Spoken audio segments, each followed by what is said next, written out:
दूध के उठब ना देख दूबर केतना भैनी।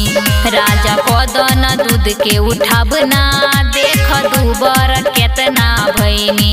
देह में दम ना तनियो बाबे हमरा साफा गोल गईनी। राजा कदन दूध के उठब ना देख दूबर कतना भैनी।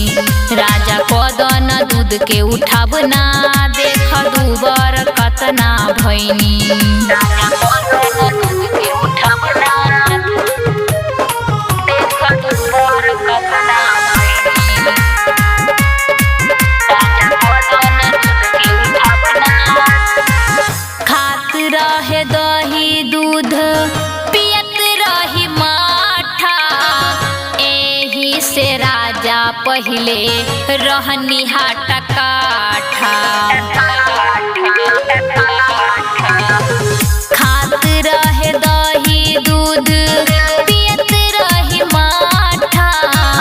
एही से राजा पहिले रहनी हाट काठा।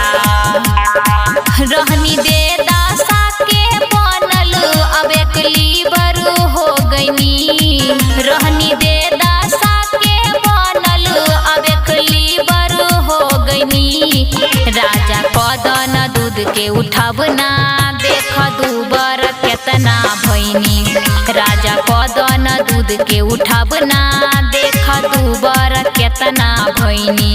राजा कदन दूध के उठब ना देख दूबर केतना भैनी।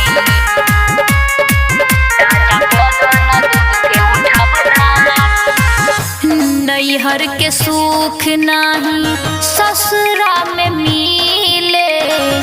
एही से सुन ए रजबू तोहरा से कहिले। नैहर के सुख नाही ससुरा में मिले।